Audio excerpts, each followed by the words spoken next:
Muchas gracias. Bueno, muchas gracias por la invitación. Es un placer estar aquí. Bueno, quiero que empieces contándonos un poco para las personas que no saben, que aún no saben, ¿qué es 30? Claro que sí. Pues mira, 30 en resumen es una startup colombiana que lleva 3 años y lo que nosotros tenemos es un producto que ayuda a los micronegocios. Tenemos un ecosistema de herramientas que tienen varias finalidades. En primer lugar, tenemos herramientas de gestión, que es por donde empezamos. A través de 30 los micronegocios pueden tener un registro de sus cuentas, tener una gestión de inventario, igual que algunos ya lo hacían en un cuaderno, pero de una manera más eficiente y un poco más sofisticada, porque también pues, les da acceso pues, a información que antes no tenía, estadísticas, ya directamente insights para la toma de decisiones. En segundo lugar, tenemos herramientas que les ayudan a aumentar sus ventas de manera directa. Pueden crear una tienda virtual y así llegar a más clientes. También pueden tener acceso a una plataforma en el cual permite vender recargas a sus clientes finales. También pueden vender suscripciones a servicios de streaming, pago de facturas, que para una tienda, por ejemplo, esto les sirve, número uno, para complementar sus ingresos sin tener inversión adicional, pero por otro lado también es como un gancho que atrae a más clientes y ya de paso pues compran productos en la tienda. Luego tenemos servicios financieros, tenemos un datáfono y también links de pagos virtuales y también estamos pues, desarrollando más productos financieros y una plataforma para que los negocios puedan surtir su inventario. O sea, en resumen, es como un ecosistema digital de productos que ayudan a mejorar un poco el día a día de los pequeños negocios y la gran ventaja y diferenciación de 30 es que todo está interconectado. ¿Qué significa eso? Que si tú recibes una venta a través de tu tienda virtual o del datáfono o compras algo en la plataforma para surtir el inventario, todo queda registrado de manera completamente integrada entre todos los componentes del ecosistema. Ok, con tantos productos y con tantas herramientas, me pregunto es cuánto tiempo llevan, porque digamos que son muchas cosas realmente. Llevamos desde agosto del 2020, así que estamos a punto de hacer 3 años y bueno, sí, o sea, es muy complejo, sobre todo desde el punto de vista técnico, porque tal y como funciona el desarrollo de software, a medida que interrelacionas más cosas, cada vez es exponencialmente más difícil. Ok, yo quiero preguntar un poco, ¿por qué dos españoles se vienen aquí a Colombia pues a transformarle la vida a las personas de aquí de Colombia? ¿Cómo ustedes llegan y dicen queremos hacer esto y le meten la ficha para pues lograr esas cosas? Fue un poco casualidades de la vida. Tanto yo como mi socio somos de Barcelona, ambos nos conocimos en la universidad y ambos fuimos a trabajar a consultoras que, pues, desde España, desde Madrid, teníamos diferentes proyectos y por casualidades acabamos ambos teniendo varios proyectos en Latinoamérica. Primero trabajamos en la misma empresa, luego en empresas separadas y nos tocó pasar tiempo en Colombia, también México, también otros países de la región. Nos enamoramos de la cultura latinoamericana, de Colombia en particular, y también vimos una gran oportunidad desde el punto de vista del emprendimiento. Siempre habíamos pensado que queríamos pues, crear una startup en algún momento y como lo veíamos es, tú en países occidentales como en España o Estados Unidos puedes crear una startup a día de hoy que sea o bien de base muy tecnológica, como inteligencia artificial, biotecnología, robótica, puedes crear algo muy de nicho, como un software para clínicas que se especializan en dermatología, no sé qué. Y ambas cosas, bueno, la primera por experiencia pues no estábamos capacitados y la segunda no nos motivaba tanto como lo que se puede hacer en Latinoamérica, que todavía hay como grandes problemas de la sociedad que no se han resuelto, grandes pues, cosas de digitalización de grandes capas de la sociedad, como lo que hacemos ahora en 30, que si consigues hacer un negocio que escala, pues puede tener un impacto gigante y eso nos motiva mucho. Entonces decidimos en el momento de la pandemia que nos íbamos a mudar a Colombia y empezar 30 y pues de momento está yendo bien, entonces fue una buena decisión. ¿Cómo fue ese proceso cuando ya ustedes dicen, pues queremos crear esta aplicación? y lanzarla al mercado? ¿Cómo fueron esos primeros pues, meses, semanas? ¿Cómo fue ese proceso inicial de 30? Pues mira, francamente, nosotros habíamos identificado la oportunidad, sabíamos que queríamos digitalizar los micronegocios, entonces lo primero que hicimos es intentar buscar referentes en otras partes del mundo. En particular nos centramos en una aplicación que en ese momento era similar, tristemente es una startup que ahora ha cerrado, que está en Indonesia y está ganando tracción pues, con una estrategia similar. Entonces nos anclamos un poco de esa base y nos pusimos a investigar y pasamos mucho tiempo con pequeños negocios. Fue un reto porque pues, en pandemia nadie quería acercarse en la calle cuando íbamos a hablar con la gente, pero con un proceso muy iterativo. No nos encerramos en nuestras casas a desarrollar algo muy complejo, sino hicimos algo muy básico y en base al feedback que nos daba la gente hacíamos una nueva versión cada semana. La primera versión de 30 era súper sencilla, un dashboard en el cual podía registrar una venta o un gasto y ya está. Era básicamente digitalizar casi un blog de notas, o sea, como un blog de notas, un poco más complicado. Y un poco en base a eso pudimos poco a poco ir ajustando la experiencia de usuario, añadimos el inventario y poco a poco, pues así pudimos pues, resolver de la mejor manera pues, las necesidades que tenían. ¿Cuál crees que es ese momento en el cual 30 pasa de ser, digamos, entre comillas, solo una aplicación pues de ustedes dos o que ustedes dos pues por la que están trabajando y recibe un crecimiento exponencial y se empieza a exponer a más personas pues alrededor de todo Colombia?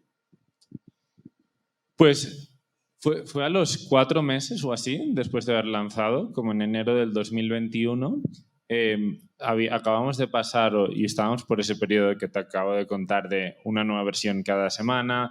El foco todavía no era crecimiento, sino era identificar qué es lo que querían, cuál es la mejor experiencia de usuario y casi que de manera repentina, como en muy poco tiempo empezamos a identificar tanto que a nivel cualitativo empezábamos a tener usuarios que realmente nos amaban, que eso pues antes no era el caso. Había gente que lo probaba, le gustaba, podían usarlo, podían dejar de usarlo, pero no era algo que les cambiara la vida. De repente empezamos a ver casos puntuales de gente que dice, amo 30, he descubierto una plataforma con la cual no podría vivirse en ella a partir de ahora.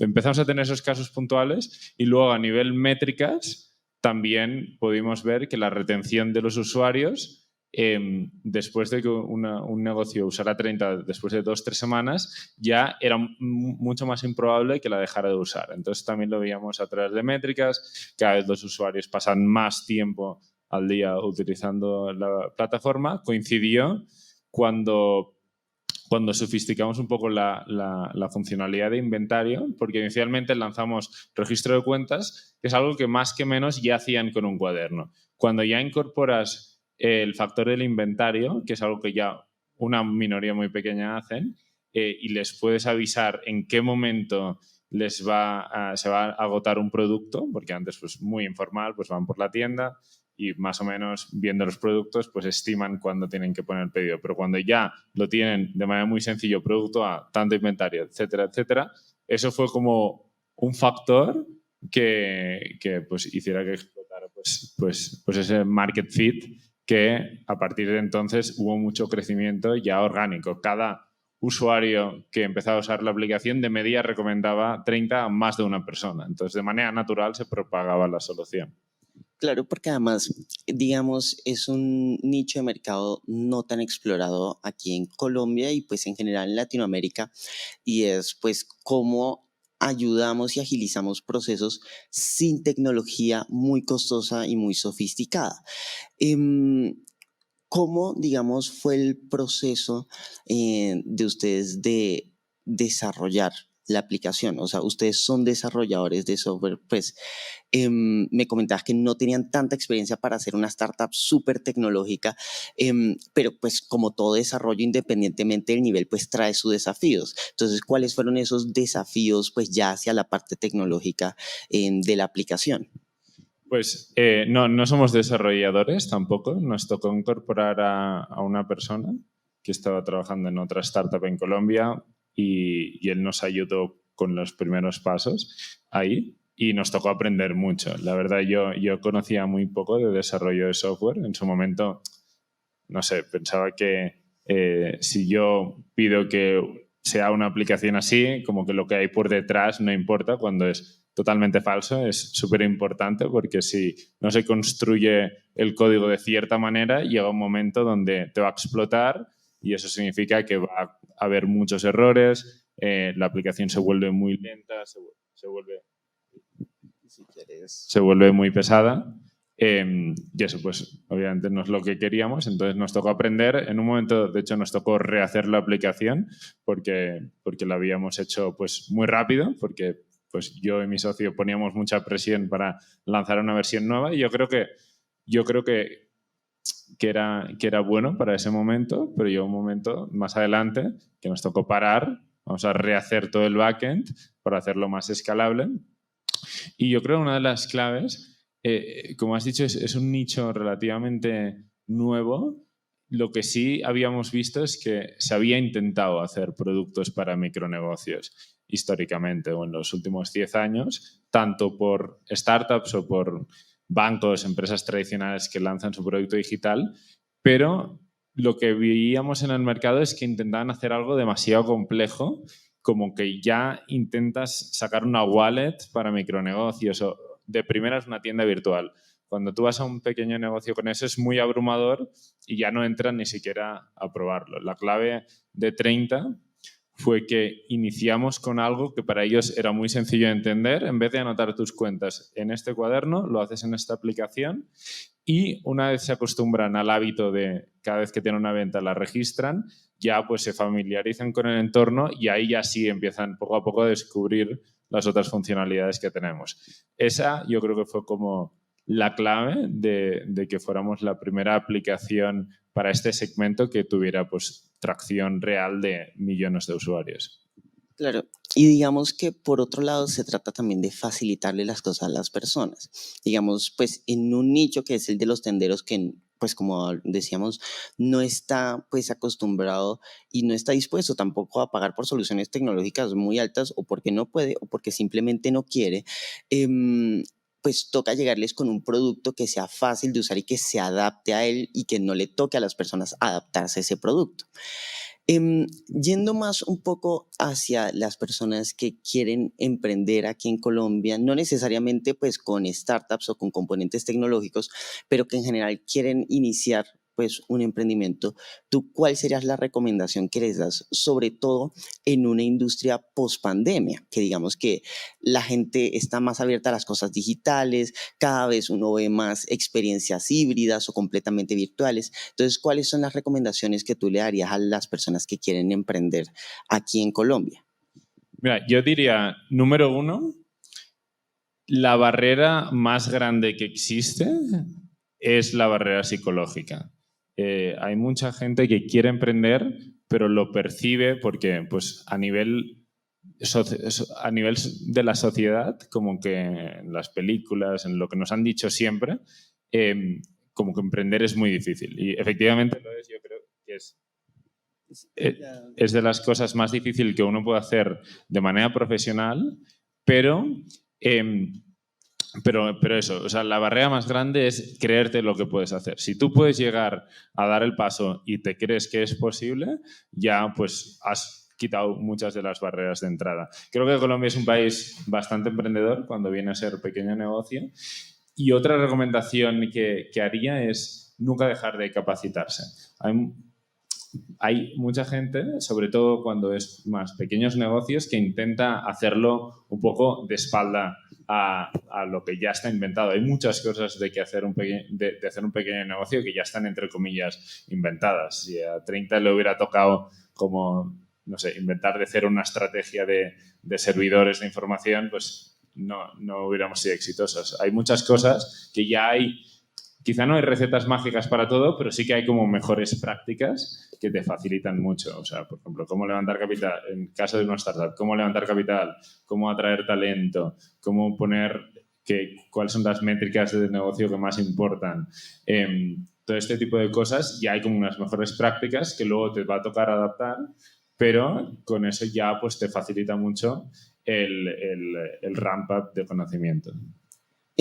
Mencionaste ahorita algo importante y que digamos que no es esencial en todos los proyectos, pero es algo que cada vez está siendo más común, es el tema del levantamiento de capital, que no necesariamente quiere decir vender una parte de tu empresa. Entonces, ¿ustedes cómo lo manejaron pues, en el proceso de crecimiento de 30? ¿Cuáles fueron esas cosas que ustedes hicieron o cuáles fueron esos procesos que ustedes dicen, este es el proceso que ustedes tienen que hacer para levantar capital? ¿O fue simplemente una conversación un día con alguien que les dijo, oigan, quiero invertir en su proyecto?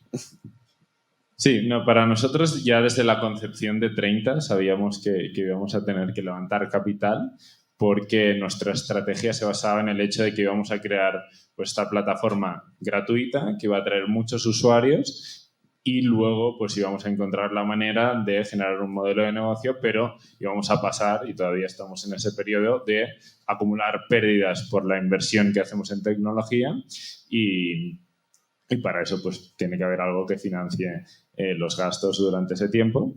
A nosotros la verdad nos fue bastante bien el levantamiento de capital, no tuvimos tantas dificultades.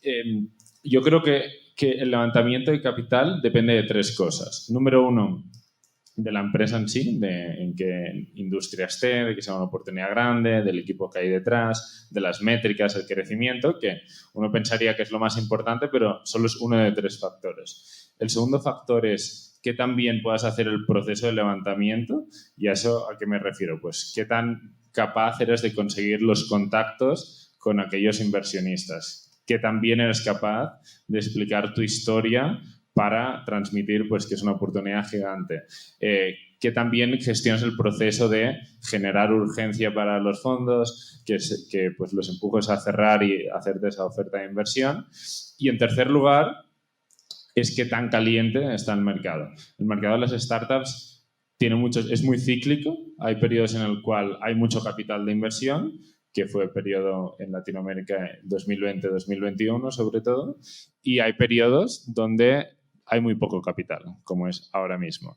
Entonces, según en qué ciclo estés, puede influenciar mucho qué tanto dinero levantes. Entonces, cuando a nosotros nos tocó levantar el capital, estábamos muy bien en las tres. Estamos creciendo muchísimo, logrando muchas cosas en muy poco tiempo. Tuve asesoramiento bastante bueno como para todo el tema del proceso.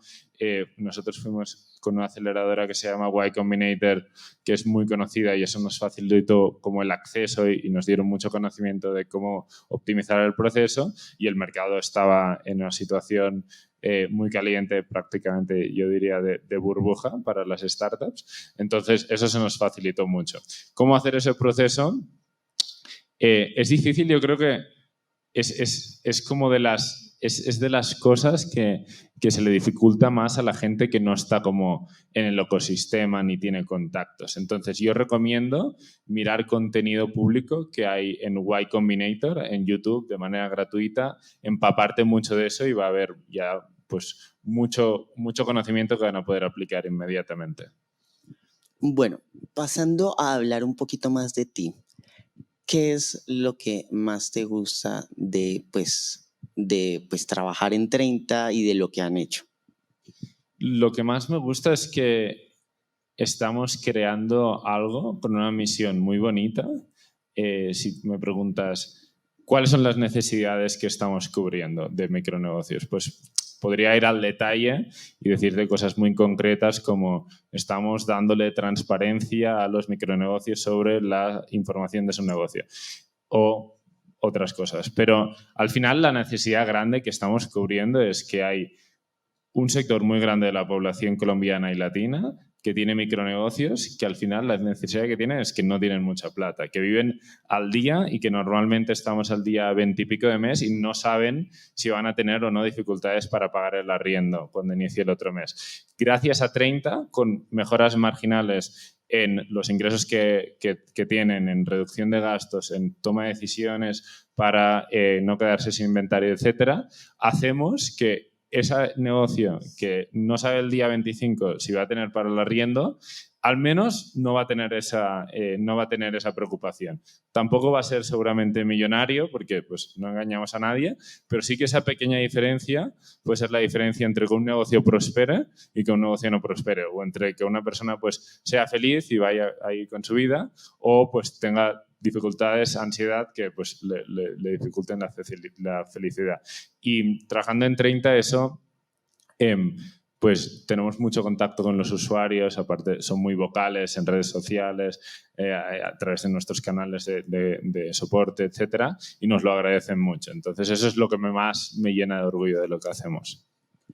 Hablando un poquito del tema datos, que pues es obviamente algo que cada vez la gente más habla, ¿ok? Y es el tema de el tomar decisiones con datos, qué datos tengo que utilizar. Un poco ayer la conversación o varias de las conversaciones, pues se habló un poco del tema, pues en diferentes ámbitos, y es el tema de que no todos los datos son realmente buenos. O sea, uno tiene que saber realmente escoger qué datos son los que va a utilizar. No por tener 1.000.000 de datos significa que vas a tomar las mejores decisiones, porque no necesariamente es ese dato que necesitas. Entonces, ¿ustedes cómo han visto que ayuda el tema de la analítica a los tenderos, que además son personas que por norma general no tienen normalmente un entrenamiento en analítica de datos o en toma de decisión de datos como otras personas en otros entornos y en otros nichos sí tienen? Sí, nosotros hemos descubierto que para nuestro segmento menos es más. Es mejor darles poca información o no darle la información, sino darle directamente cuál es la conclusión de la información. En vez de darle como un reporte súper avanzado de métricas de su negocio, mandarle un mensaje de se te está acabando la harina pan, ¿por qué no pones una orden para no perder ventas en los siguientes 3 días? Hay que dárselo así mucho más masticado y al final eso mejora muchísimo más la experiencia de usuario. Y otra cosa que hacemos es, en vez de darles datos, aprovechar esos datos también para nosotros directamente mejorarles la experiencia. ¿A qué me refiero? Por ejemplo, si existe una tienda de barrio pero que es especialista en aseo, usando 30, si entra en nuestra plataforma de surtir el inventario, no tiene sentido que lo primero que le salga es licores, por ejemplo, que te salgan productos de aseo y productos de aseo idealmente que tú ya sabes, porque pues tienes registrado ahí en su inventario los productos que más rotan, que más necesita en ese momento, y así pues se facilita mucho más porque no tiene que estar ahí pues en el buscador, etcétera, sino que ya lo tiene de una vez. Hace un par de meses, sí creo que ya hace un par de meses, ustedes pues nos invitaron al lanzamiento de una nueva función que iban a tener en 30, que es la función de pues el marketplace, para que la gente pueda comprar, pues los tenderos puedan comprar diferentes mercancías y servicios.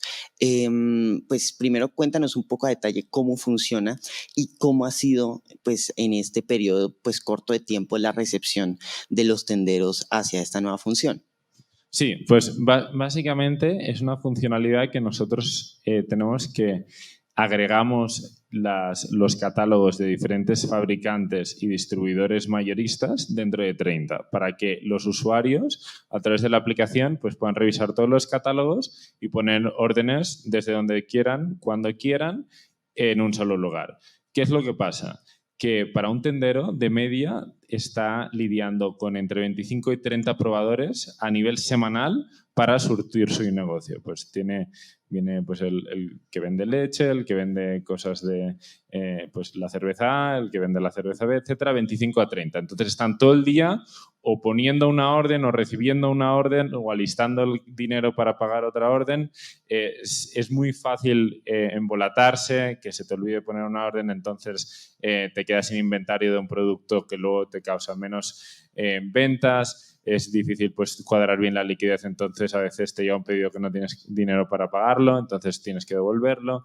Entonces es un dolor bastante grande. Al agregarlo todo en un lugar, y ahora tenemos 35 aliados ya, aún vamos a añadir muchos más, pues al negocio se le facilita mucho, porque desde un mismo lugar pues pueden poner las órdenes cuando y donde quieran y no tienen que ya estar pues, en diferentes sitios. Hemos llegado ya a tener 40.000 negocios que piden a través del marketplace y solo apenas llevamos 6 meses.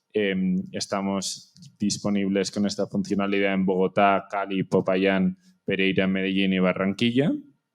Y con perspectivas de aquí a final de año llegar a 90.000 clientes, pues eso sería pues, más que duplicar lo que tenemos ahora y bueno, eso es a lo que más casi lo estamos apostando.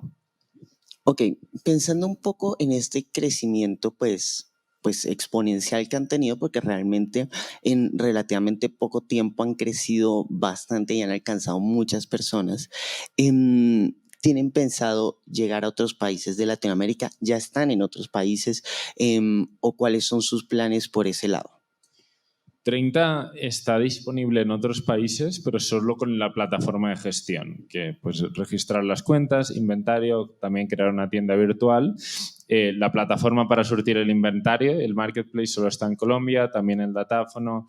Entonces estamos haciendo mucho más foco en Colombia actualmente para completar aquí nuestra propuesta de manera más completa. Colombia es el único país donde generamos ingresos para el negocio de manera significativa. Entonces, vamos a hacerlo un poco más secuencial. Tenemos muchos retos todavía aquí. En algún momento futuro nos vamos a enfocar más en otros países que ya tienen millones de usuarios usando la plataforma de manera gratuita. ¿Tú cuál crees que es el mayor impacto que generan hacia las personas? No necesariamente solo desde la aplicación como tal, sino ¿qué crees que es lo que más cambia? Porque además, pues obviamente el usar la aplicación, como mencionabas, genera un hábito oye, pues anoto mis ventas, hago este proceso, reviso con más, pues con la ayuda de la aplicación, mi inventario. Entonces, ¿tú cómo crees que más están impactando a las personas? Yo creo que más allá de nuestras funcionalidades concretas, creo que 30 aporta mucho hacia un cambio de mentalidad en general del pequeño empresario, de optar a una actitud de mejora constante y de aprovechar la información y para tener una toma de decisiones más avanzada. Me acuerdo de una historia, y esto pues algo que muestra un paralelismo con 30. Me acuerdo cuando estaba en la universidad de que un profesor me explicó, un profesor de sociología me explicó que uno de los grandes cambios en la productividad de India fue cuando los ingleses pusieron el tren entre los diferentes pueblos. India es un país con ciudades muy grandes, pero que también una población rural muy grande. Y la clave de poner el tren que llegara a los pequeños pueblos no fue el transporte que facilitaba las ciudades, que también fue importante, pero lo que cambió realmente la vida a nivel productivo de esta zona semirural fue el hecho de que las estaciones de tren tenían un reloj, que la gente antes pues, no sabía qué hora era. Pues decía, bueno, el zapatero, bueno, quedamos cuando el sol esté a la mitad. Entonces, el hecho de que se pudiera de manera mucho más exacta pues medir el tiempo hizo un cambio en la mentalidad que aumentó la productividad, según dicen los sociólogos, de manera pues súper significativa. Y yo pues me gusta pensar que en 30 pues estamos haciendo algo similar, ¿no? Que para un negocio cuando empieza a usar 30 ya es como poder ver la hora por primera vez. Pueden como por primera vez realmente tener control de la información, de saber lo que está pasando en su negocio. Y eso espero lo que creo es que es un impacto más allá del uso de 30, sino que aunque Dios no lo quiera, pues algún día dejan de usar 30, pues esa mentalidad se queda con ellos. ¿Tú cómo crees, o sea, cuál parte del proceso, pues en todo esto que ha sido, o pues sí que se está haciendo 30, cuál crees que ha sido ese punto donde ustedes han dicho, oye, esto realmente está tomando forma, creemos que puede hacer algo? Porque además, normalmente cuando uno inicia un proyecto, pues uno no está seguro de si va a funcionar. Digamos, mencionabas que hacia los 4 meses del proyecto, las personas ya empiezan como a recomendar 30. pero hay proyectos que se caen antes de eso. Entonces, ¿qué fue eso que los empujó a ustedes a seguir, a decir, oye, esto tal vez puede funcionar aquí, metámosle la ficha a esto, actualicémoslo una vez cada semana? Yo creo que tuvimos muchísima convicción, pues en un entorno de pandemia, tanto yo como mi socio teníamos muy buenos trabajos antes de hacer 30. El hecho de dejar esos trabajos, mudarnos aquí, como que no nos íbamos a rendir tan fácil. Y los momentos de más incertidumbre, como tú dices, es el momento inicial, cuando aún no hay ninguna señal de lo que estás haciendo va a tener sentido.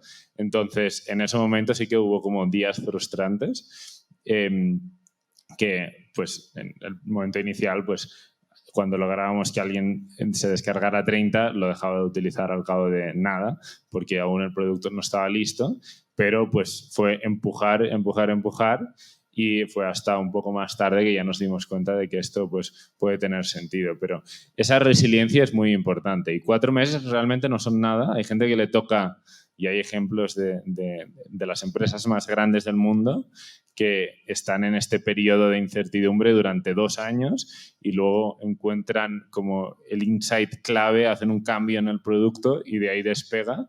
Pero si no hubieran estado sufriendo esos 2 años con resiliencia, pues nunca lo habrían logrado. Entonces, yo creo que siempre hay que tener pues un tiempo, no va a salir todo inmediatamente. Y también es verdad que en algunos casos tiene sentido pues, pivotar cuando ya algunas hipótesis fundamentales de tu idea pues, se comprueba que no son ciertas. Bueno, volviendo un poco hacia pues, ti como, pues, hacia tú como persona,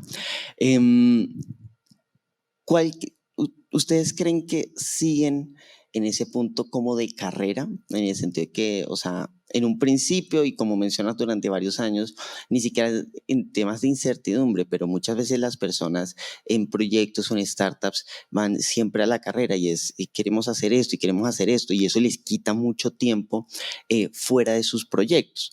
Entonces, ¿ustedes creen que están en ese punto, que van a seguir estando, que ya pasaron por ese momento más de tenemos que hacer un montón de cosas, o cómo lo ves en este punto? Sí, yo creo que una startup casi, siempre es una carrera.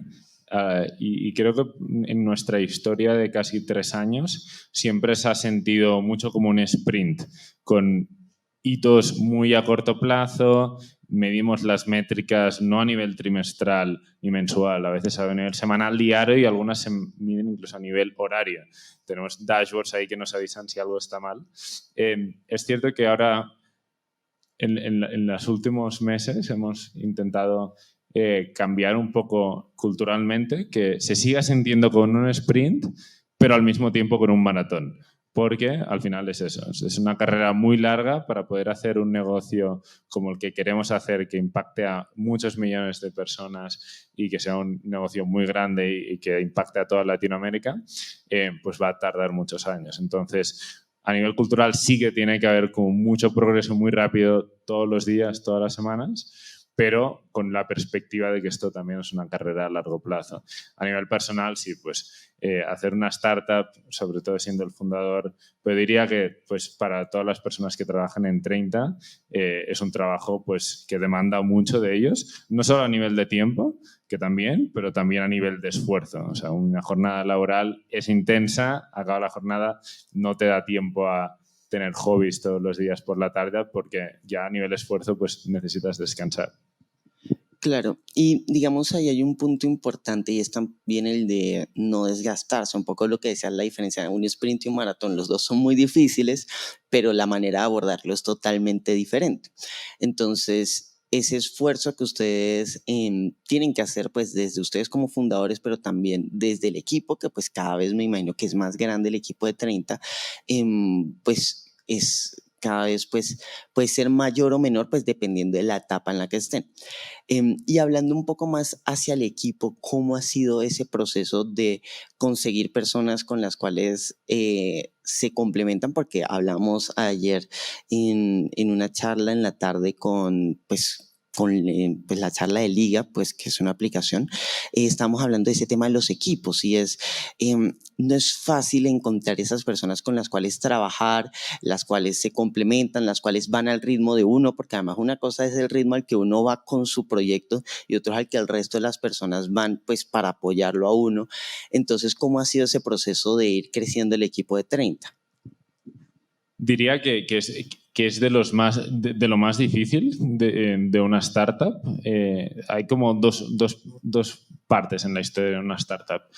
El primero es como conseguir cubrir esa primera necesidad de los usuarios, encontrar ese product market fit, y todo lo que viene después es atracción de talento y gestión de personas. Y nosotros, pues también ha sido un aprendizaje. Yo venía de una consultora muy prestigiosa en donde pues ya como que contratan como el que tiene mejores notas en su universidad, al que ya de base es muy juicioso, entonces estaba un poco sesgado. Y me di cuenta con mi experiencia en 30 de la importancia de contratar gente que ya viene con esos factores culturales, con esas personalidades que estás buscando. Es muy difícil cambiar a una persona que ya está acostumbrada a hacer unas cosas de una manera o que tiene una visión del trabajo, de cómo hacer las cosas desalineada con la cultura que tú quieres tener. Es muy difícil convertir a esa persona. Lo mejor, la recomendación número 1 es intenta ya fichar de base esa gente que se va a alinear con tu cultura desde el primer momento. Nosotros ahora tenemos alrededor de 150 personas internas, más luego un equipo de ventas también de más de 100 personas. Entonces, es un equipo muy grande. Cosas como no desgastarse y ese tipo de cosas se hacen muy relevantes, y es muy difícil porque no hay recetas que sirvan para todo el mundo. No todo el mundo pues, puede pues, evitar el desgaste de la misma manera. Hay gente que necesita irse de vacaciones 3 semanas una vez al año, hay otra gente que necesita que el viernes se va pronto o hacer deportes todos los días a las 7 de la mañana. Entonces, bueno, ahí pues nos toca hacer diferentes iniciativas, vamos viendo qué es lo que funciona mejor para cada uno, siempre teniendo en cuenta que no hay recetas únicas, y con eso, obteniendo mucho feedback de la gente, pues intentamos manejarlo. ¿Y cuál fue ese punto en el crecimiento de 30 donde ustedes dijeron necesitamos más gente? Porque digamos que puede que no, o sea, pero lo que normalmente pasa es que uno está haciendo las cosas y llega un punto donde uno ya no lo puede hacer todo. Ya uno dice, oye, necesito a alguien para lo más básico, para irle a preguntar a las personas qué le está pareciendo la aplicación, porque eso me quita a mí 3 horas cada día que necesito dedicarle pues a dirigir 30. Entonces, ¿cuál fue ese punto donde dijeron necesitamos más gente? Bueno, hay como dos tipos de roles en 30. Hay unos que son los que mantienen la operación, que sin ellos 30 deja de funcionar. Un ejemplo es, por ejemplo, el equipo de fraude que está detrás de nuestro datáfono. Si ese equipo no está, habría mucho fraude y el negocio no funciona. Entonces, estos roles, a medida que vas pues, desarrollando los productos, lanzando más cosas, pues se vienen dando. Las necesidades se vienen súper obvias. Entonces, eso es como más natural. Y luego hay todo otro equipo de gente que es inversión para desarrollar y mejorar el producto, ya sea pues directamente el producto a nivel tecnológico o a nivel pues, de mercadeo, de darle a conocer, etc.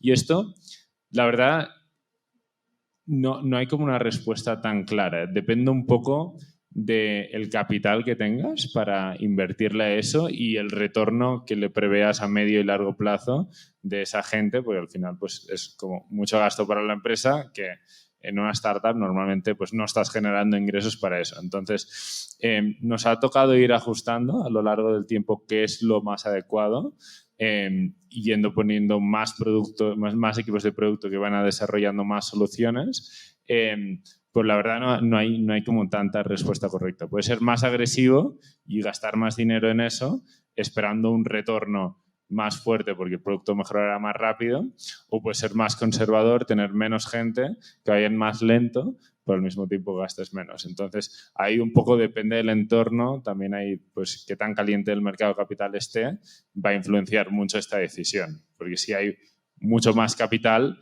puedes invertirle mucho más, si hay menos, pues tienes que ser más conservador.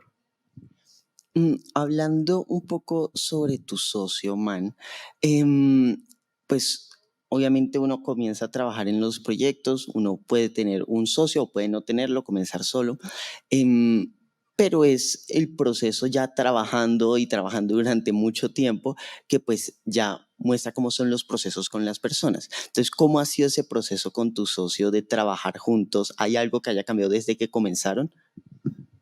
La verdad hemos sido muy afortunados de que ambos, pues cuando decidimos empezar 30, pues estábamos en un momento profesional que tenía sentido para ambos, que ya habíamos trabajado juntos antes, que éramos amigos, que a pesar de tener un background muy similar, estudiando en el mismo sitio, trabajando ambos como consultores, tenemos unas habilidades y factores de personalidad que se complementan el uno con el otro.